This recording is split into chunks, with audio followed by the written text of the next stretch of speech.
In October 1952, at an airfield in Gloucestershire, an RAF flying instructor took off on a routine training flight.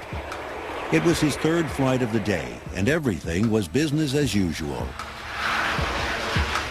We climbed up through some clouds, and we broke through it at about 14,000 feet. I was somewhat alarmed to see, right in front of the aircraft, framed in the windscreen, 3 circular white discs. And I thought, my goodness. Mick suddenly said to me, "David, did you have anything to drink at lunchtime?" And I said, "No." He said, "Well, take a look right ahead." I grabbed the control and turned the aircraft away to one side. As they moved out and got further apart, they began to look as if they were that sort of, this is a magnifying lens, but they were that sort of shape. Even for a trained pilot with 7 years of flying experience, this was an unusual and disturbing incident.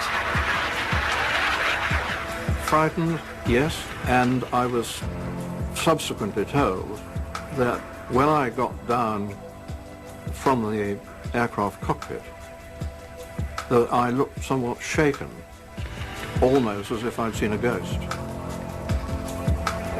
Swinney and Croft's sighting was also picked up by a local radar station.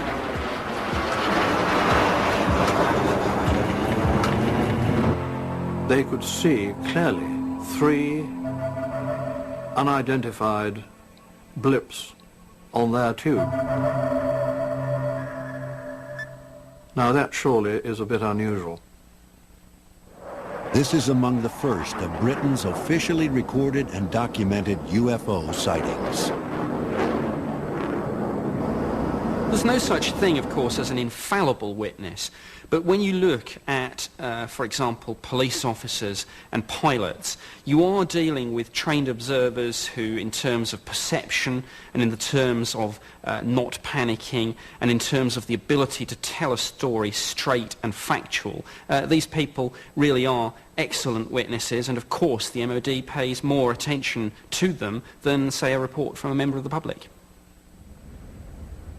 Pilots are required to fill out reports for each flight in a logbook. This is Michael Swinney's. His entry reads, 3 flying saucers sighted at height, confirmed by GCI, meaning radar. But David Crofts was cautious in his entry. I felt that if someone picked up my logbook and saw that I had written that I'd seen unidentified flying objects, they'd think I was due for the funny farm. And so I just made 3 ellipses and a query to indicate to me privately that that was the sortie on which we saw these objects. And I shall never forget it. Swinney and Crofts is a fascinating example of a case where there really isn't an agreed explanation for this within the MOD. And it perhaps demonstrates the dichotomy that the department faces. On the one hand, it cannot find an explanation. On the other hand, it doesn't want to start public panic or really admit that there's anything operating in our airspace that we simply don't know about. Over 10,000 UFO sightings have been reported to the British government. These reports have been shrouded in mystery and rumor for 50 years. They are now widely referred to as Britain's X-Files. The X-Files is a phrase that conveniently describes the British government's investigation of aerial phenomena, UFOs, flying saucers from 1950 or around 1950 to present. They contain sort of a database of reports, of comment, of internal discussion, policy making. They are the accumulated knowledge that has been gathered by the Air Ministry and later the Ministry of Defence, the files that contain the truth. The birth of Britain's X-Files dates back to 1950. There had been some sightings of aerial phenomena reported by aircrew during World War II. But in the United States, a rash of sightings resulted in one newspaper coining the phrase, flying saucer. In response, the British government established one of the most bizarre committees in political history, the Flying Saucer Working Party. All through this period, there were various rumours that the British government had set up a secret investigation section that was dedicated to flying saucers. But throughout the 50s, the British government said virtually nothing in public about this because they simply did not want people to know that they were taking the subject seriously. From Stettin in the Baltic to Trieste in the Adriatic, an iron curtain has descended across the continent. In the years following World War II, a new threat to world peace emerged. Two new superpowers, America and Russia, stared at each other over a fearful Europe. The power struggle of the Cold War would dominate the world's political stage for the next 3 decades.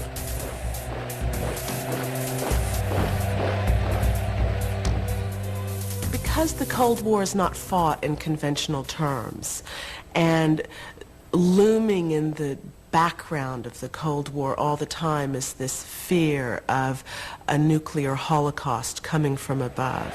That adds up to a fear of alien culture, a fear of communist subversion, fear of people coming from other worlds and other planets.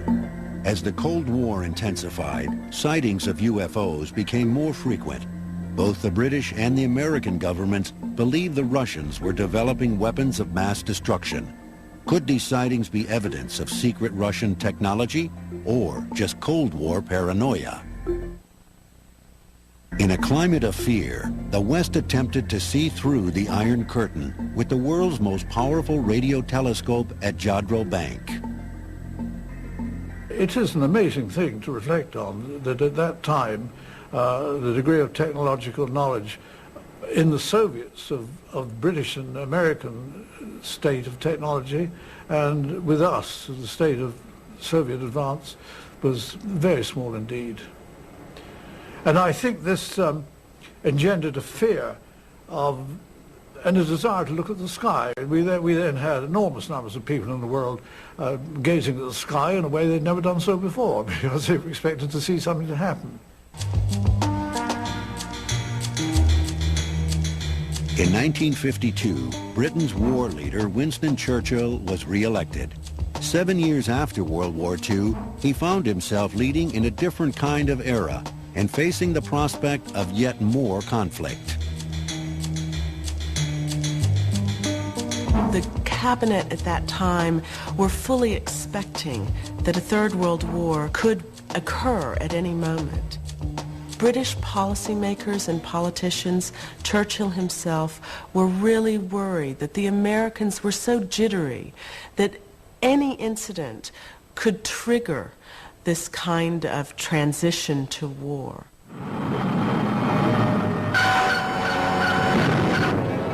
The threat soon seemed very real.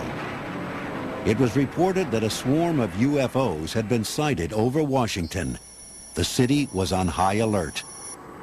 Winston Churchill was forced to elevate the matter of flying saucers to the highest level. What does all this stuff about flying saucers amount to? What can it mean? What is the truth?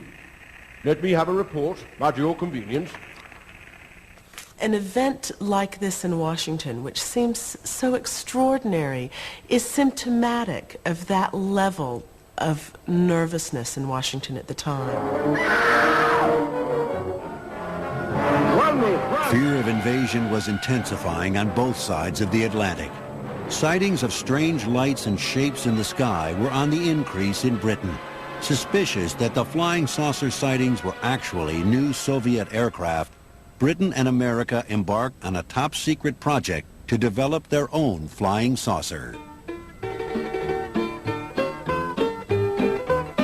You better pray to the Lord when you see those flying saucers. It may be the of the Judgment Day. It was a seemingly impossible aircraft design, but the scientists were determined to bring the saucer to life. The Flying Saucer Project was so important that the team worked for more than a decade to perfect its flight. Eventually, the U.S. Army pulled their funding from the project and grounded the saucer. But as science fact struggled with flying saucers, science fiction was fueling the imagination of the public for all things alien.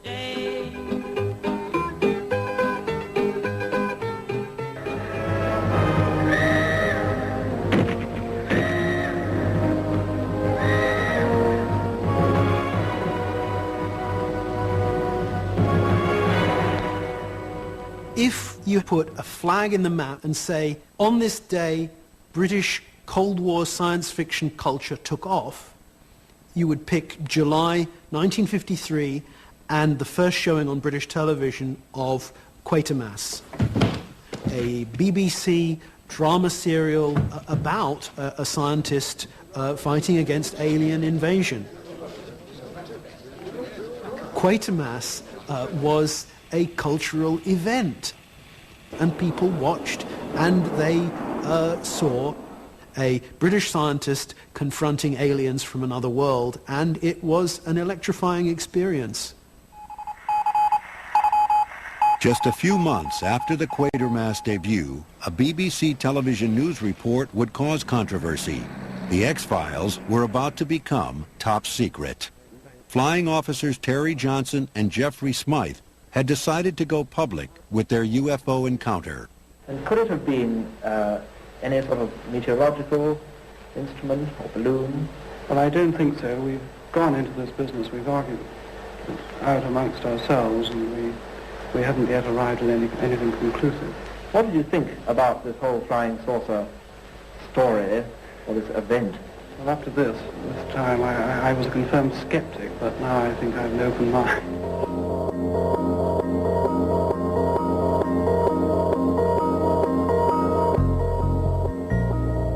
Late morning on a clear autumn day in November 1953, Smythe and Johnson's Vampire jet had been cleared for takeoff from the RAF Air Base at West Malling in Kent.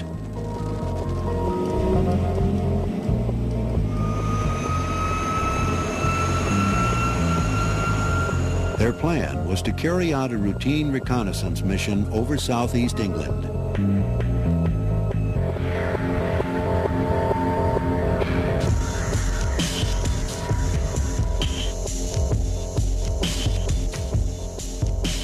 Well, the whole incident and the whole sighting is as clear in my mind's eye today as it was 50 years ago. We were flying at about 20,000 feet, daylight, late morning, absolutely clear sky, just like today, and on practice interceptions, we were over Kent. I turned onto a northerly heading and saw this bright light, which I thought was a star or a planet. It was like a donut with the centre filled, but bright light around the donut area towards the periphery. I watched it for about 20 seconds. I gave Jeff a nudge. Well, I was operating the radar, looking actually at nothing at all. I had nothing on the tubes, and this interruption, I was a bit annoyed actually because it would interfere with my concentration. So I came from under the hood, if you like, and confirmed that there was something there. There was something there. And at that point it sort of flew across to the right-hand side. It was something a bit odd. It was something very odd, which has never been proven to us either way, right or wrong. Smythe and Johnson's sighting is to this day unexplained. It's another case where there was some corroborative evidence on radar, and these cases, well, in fact, there are a whole string of them, you know, which have been going on from the 50s and indeed continue to the current day.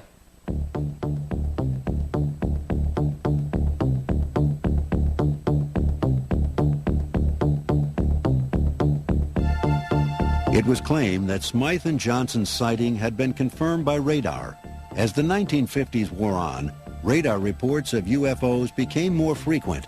The new technology seemed to provide hard evidence for believers, while skeptics and the Ministry of Defense cited that the newness of the technology made it unreliable evidence. Back then, because it was so crude, and people didn't really know what all the signals they were receiving were, you ended up with spurious signals, you ended up with spoof signals based on atmospheric conditions, and at times you couldn't see the side of a house, and at other times you could. For want of a better, thought it might be something from outer space. When RAF officers Smythe and Johnson reported their own close encounter on the BBC, the government decided to act. There was an order that was sent out to all RAF stations basically saying that this subject, i.e.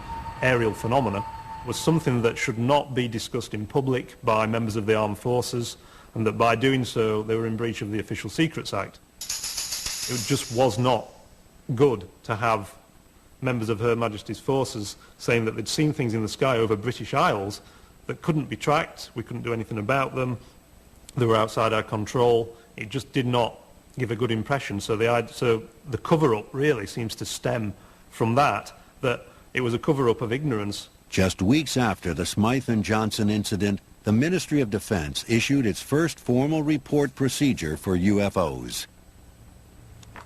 All reports are to be classified restricted, and personnel are warned that they are not to communicate to anyone other than official persons any information about any phenomena they have observed unless officially authorized to do so. In March 1955, after 2 more years of UFOs making the news, the government issued further guidelines. These offered a list of rational and simple explanations for the various lights, shapes, and objects that seemed to be getting the British public so excited. Its title, The Secret Intelligence Summary on Flying Saucers. Explanations ranged from present-day jet aircraft flying at great speeds and great heights, to the more fanciful, such as bright meteors and fireballs, and meteorological phenomena like mock moons and mock suns.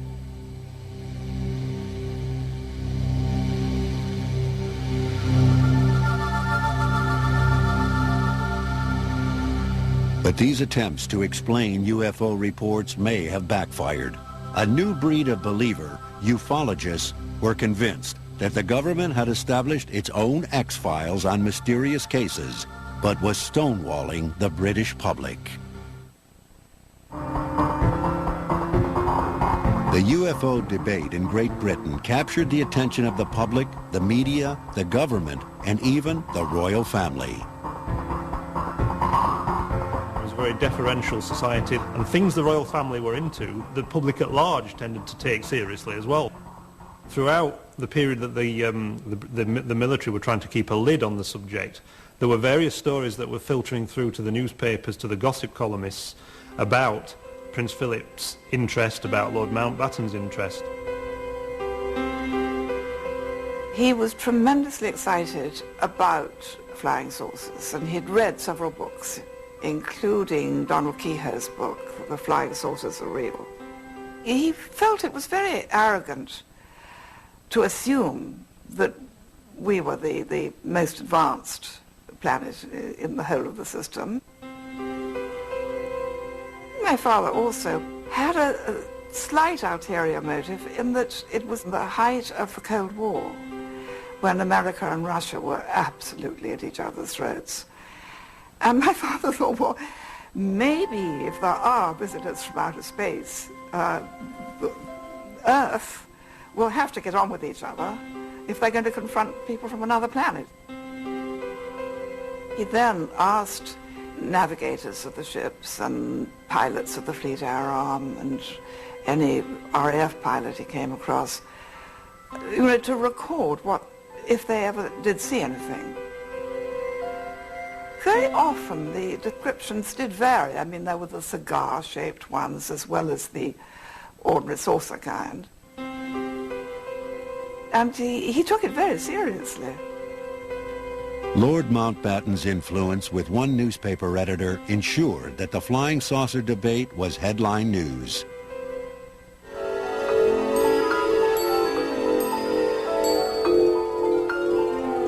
But not only was the Queen's cousin a believer, her husband, Prince Philip, was as well.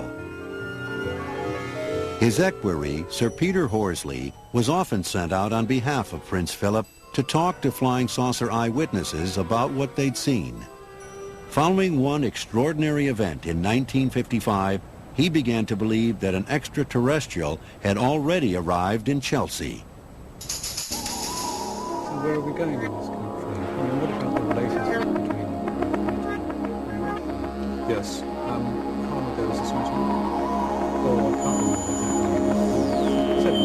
Right. I would like to hear the views of the Duke of Edinburgh. Peter Horsley was introduced to someone called Mr. Janus, who he met one night in a flat in Smith Street at Chelsea. What information? He entered this room. There was this character sat in a high-backed chair who he couldn't see properly. He was sort of half hidden in the shadows. It's definitely X-Files territory. Duke of Edinburgh is very concerned about the Cold War. He claims that this wasn't an ordinary person. It was someone from another world, and that this person was able to read his thoughts, and that he knew an awful lot about flying saucers, about the British establishment, and also that he wanted to meet the Duke of Edinburgh. What about UFOs? All the clues in the background to the story seems to suggest to me anyway that this was some kind of intelligence attempt to find out how much Peter Horsley knew about the subject of flying saucers, about how deeply Prince Philip was interested in the subject, and whether in a certain situation that any official secrets might be leaked out inadvertently in one of these situations that Peter Horsley found himself in. They don't amount to a great deal, really. What he is interested in is UFOs and aliens. By 1957, technological developments and an increasing interest in space exploration led the Russians to launch Sputnik, the Earth's first satellite. It sent shockwaves around the world. British people had been feeling vulnerable from the air for a long time, going back to the Zeppelin raids in the First World War. In the 1930s, they'd had Prime Minister Stanley Baldwin telling them that the bomber will always get through. They'd experienced air attack in the Blitz, and invasion from UFOs was part of the same historical continuum. The launch of Sputnik seemed to trigger something far stranger than a few unidentified flying objects. A young woman called Cynthia Appleton was alone in a house one day just messing about with her young children, and all of a sudden she heard some strange sounds. The atmosphere went slightly sulphurous, I think she said, and all of a sudden someone appeared in front of her. She was quite shocked, obviously, and she described this person as looking a bit like a Greek god, yet he was dressed in a one-piece spacesuit with some form of goldfish bowl type helmet on his head. This person made a prediction. He said, "You're pregnant with a space baby. Whilst it will be born of your husband, will actually be spiritually belonging to the planet Venus." He predicted that he would be born on May 31st, and that the baby would be 7 pounds 3 ounces, and he would have fair hair, and he will develop into a leader of men, and his name will be Matthew. She became pregnant shortly afterwards, and a baby was born to her on June 2nd, 1959, who was 7 pounds 3 ounces and had fair hair. Leaves people with a lack in their lives, and you could call it a God-shaped hole in their lives. And they're going to try all sorts of things to fill this God-shaped hole, including UFOs. Blessed are the wise ones, for they walk through a dark and ignorant world, spreading their light. One new cult that gained prominence in Britain during this period was the Aetherius Society. Its creator was a taxi driver called George King, who claimed he'd been visited by an alien. When he left, I definitely saw him move to the side, and a craft similar to this hovering above the ground, and there was a green beam of light came from the bottom here down to the ground, and he just moved to one side into the green beam and was gone. During the 1960s, people became more and more open about disclosing their alleged contacts with extraterrestrials and flying saucer occupants. And of course the claims got more and more bizarre. Besides people who were just meeting them and chatting to them and receiving messages from them, you got people who claimed to actually be able to speak their language. What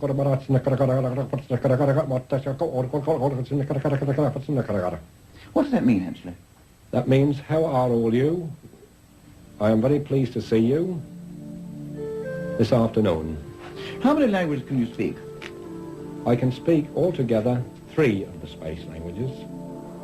But for some, the subject of UFOs was serious business. In October 1967, one of the most famous cases occurred, involving 2 Devon policemen on a quiet night shift.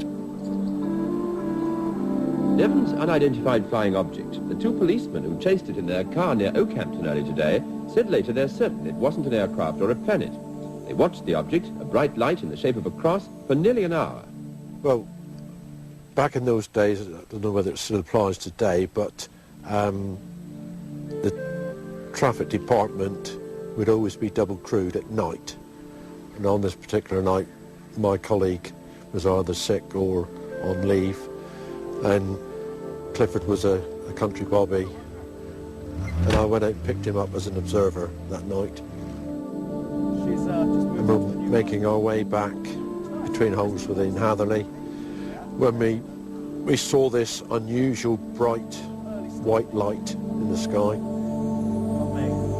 What's that light over there? Over there, can you see it? My view of it was that it was moving slowly, but I thought, as the way we were travelling, Rog, it would have been on our right when I first saw it. It was not a star, it was white. It was bright. It had, if you look at glass, which is got rain on, and you would see the same sort of inference that it's a splash. I've never seen, I can't describe it, I've never seen. We both registered that we'd seen something. It was something that we couldn't actually logically account for. Well, there it is again. We said, well, maybe it's going to go back up in the sky, but it didn't. It was just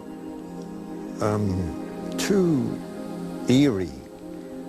It was something that I haven't seen before, I haven't seen since, and something that nobody can explain exactly what it was. Whatever appeared in the sky that night prompted interest from a much higher level. The 2 police officers were called back to their station to explain their sighting once again. I've never seen anything like it. It's so bright.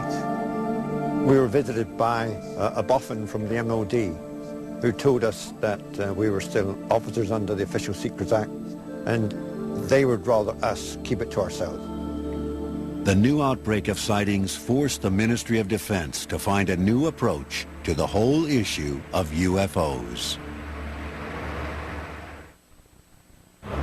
In response to continued UFO sightings in the late 60s, Britain's Ministry of Defense issued a detailed briefing regarding the media's influence on the increasing number of UFO reports. When popular interest is stimulated in UFOs, people look for UFOs. Indeed, they wish to see them.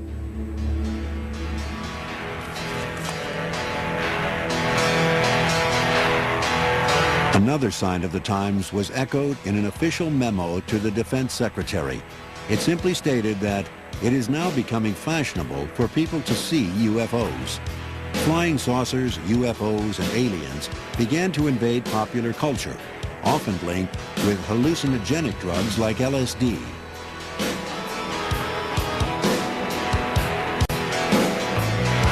From the mid-60s onwards, you have what would have to be called a sort of LSD consciousness permeates the whole of the counterculture side of British society.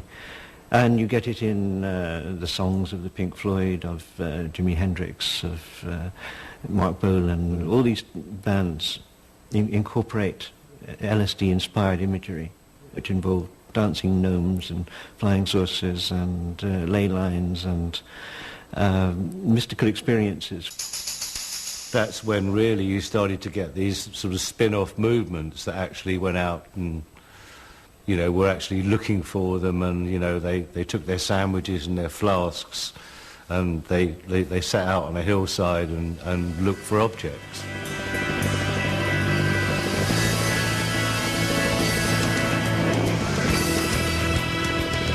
As if to cement pop culture's love affair with aliens and flying saucers, a new nightclub in London's Soho became the most fashionable place in the capital. It was simply called UFO. The idea of it was to trip people out, and that was the whole idea of the secondary name, the Night Tripper. Now, a lot of people think that UFO meant unidentified flying object. It did, but it was also underground freak-out. It didn't necessarily mean, you know, there's a spacecraft with an alien in it. The thing that was alien was in your head.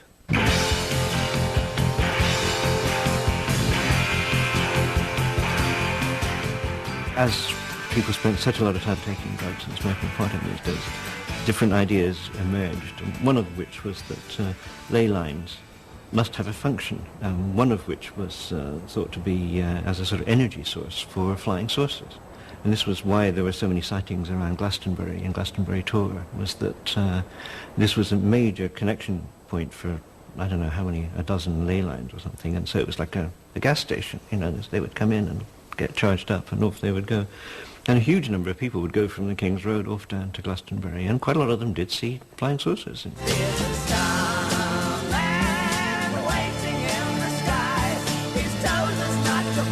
But space exploration had now reached a pivotal moment. NASA's Apollo program made history in July 1969. Just as predicted by President Kennedy, man took his first tentative steps into a new world. The 1960s is a period of a belief in science and technology. Once science fact has overtaken science fiction, then inevitably people become interested in other things. But the science fiction, it doesn't really bear a relationship to the science fact once we've seen pictures from the moon. They no longer look quite the exciting places that films back in the 50s or comic strips such as Dan Dare and so on had really visualized them to be. In the 70s, official UFO sightings continued, but were largely unremarkable until 1980, when the most famous UFO sighting in Britain occurred. Britain's most notorious UFO sighting took place in 1980, near the twin U.S. air bases at Bentwaters and Woodbridge in Suffolk. The bases are bordered by Rendlesham Forest. At almost midnight on Christmas Day, U.S. servicemen on duty at one of the perimeter fences reported seeing strange lights deep in the forest. I turned to Sergeant Steffens and I said, well, what exactly is going on? And he pointed over to the tree line in the woods adjacent to the gate. It appeared to be an aircraft that had crashed, had been downed. It was like it was on fire. And I turned to Bud, I said, well, how long ago did it crash? And he says it didn't crash. He says it landed. I got permission from security control to go ahead and proceed off base with at least 2 security policemen. We started to go back down to the logging road, me and one other airman, and we got to the point when we couldn't go any farther with the Jeep. Went up to about the tree line, hovered momentarily, and in a blink of an eye it was gone. Our concerns were the fact of our careers could be in jeopardy. But how do I explain the report from the East Gate and the 45 minutes in the woods? I mean, I'm going to have to report it. 2 nights later, we were having the annual Combat Support Group Christmas party. We had just finished the main course and we're getting ready for dessert, and the on-duty flight commander came in, the security policeman, and he was just white as a sheet. And he said, it's back. We said, what's back? He said, the UFO is back. At that time, I'd pocketed my small microcassette recorder. So I started taking notes, so to speak, on the tape recorder. Looking directly overhead, one can see an opening in the trees plus some freshly broken pine branches on the ground underneath. Looks like someone came off about 15 to 20 feet up. Some small branches about an inch or less in diameter. We moved forward and came to a spot where the flight lieutenant told me this is where it had landed. We found a small blast, what looks like a blasted or scruffed up area here. We're getting very positive readings. See, is that here the center? Yes, it is. This is what we He was quite alarmed because he was getting higher readings than normal background radiation. That's when I started getting a little bit nervous, and how did I get into this and what am I doing here? And I noticed off to the side some activity, and the lieutenant started hollering, "Look over there, look over there." And we could see something. Where? Right in this position here, straight ahead, in between the tree. There it is again. Yeah, I see it too. What is it? We don't know, sir. Looks like an eye winking at you. Still moving from side to side. It moved through the trees as though it were under some type of intelligent control. The whole time it appeared to be shedding something like molten metals. Again, it just moved to the right. Yeah, off to the right. Strange. What do you do left? Let's push to the edge of the woods up there. Can you undo without lights? Let's do it carefully. Come on. We moved forward to try and find out what it was. We were really concerned and wanted to know. We wanted some answers. It suddenly exploded without a noise and broke into several objects, white objects, and they disappeared. It's coming this way. It is definitely coming this way. Now we're observing what appears to be a beam coming down to the ground. This is unreal. Is this a signal? Is this a warning? Some type of a weapon? What is it? We didn't know. We were really concerned. Lieutenant Colonel Halt recorded the details of the Rendlesham incident in a memo to the Ministry of Defense. The memo was never intended for public consumption. It was never intended to be a final report. The memo was intended to get somebody from whatever department in the MOD to come and properly investigate. The memo detailing the sighting arrived at the desk of the UFO investigation team.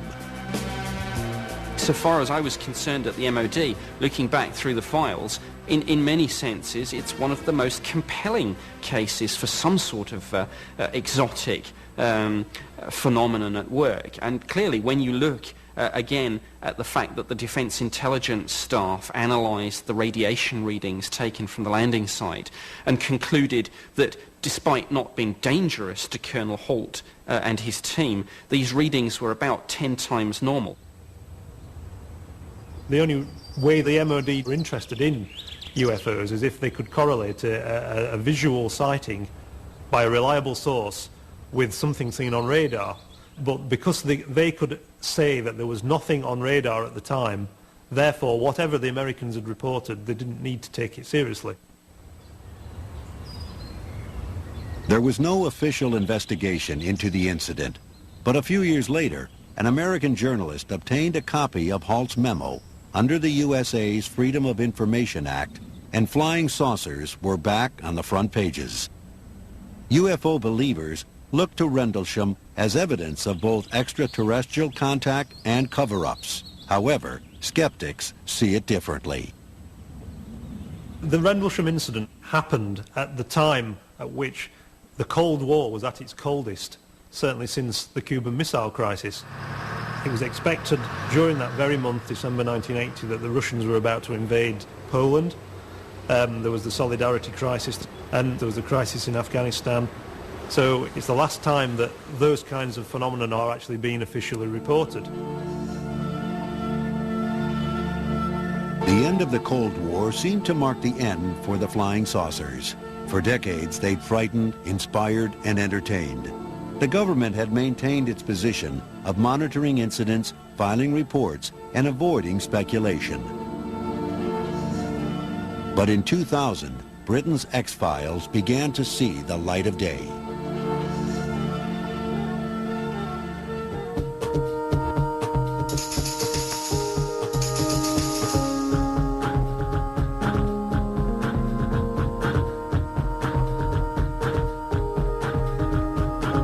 At After 50 years of looking into possible explanations for UFO incidents, the government has wound down its investigations. So what is its position on the flying saucer debate? What we've said is that there is no evidence to suggest an extraterrestrial explanation for the phenomenon, however, you can't completely discount the idea. Therefore, the department has always said, but of course we keep an open mind on the possibilities. I mean, there was an object in the sky as far as we were concerned. It was unidentified and remains unidentified and unexplained to this day. For 14 years, I kept it quiet because one just doesn't tell people I've seen an unidentified flying object. No explanation really has been given to us by anybody at any time, and we haven't asked. We've just gently been asked to sweep it under the carpet. It didn't happen. That's what they say. We know what we saw. And with the introduction of the Freedom of Information Act in Britain, the remainder of the Ministry of Defense files on flying saucers will finally be made public. There are around 190 files that are sitting in the MOD archive waiting for release. I look forward to 2005, when we'll get to see what is really in Britain's X-Files.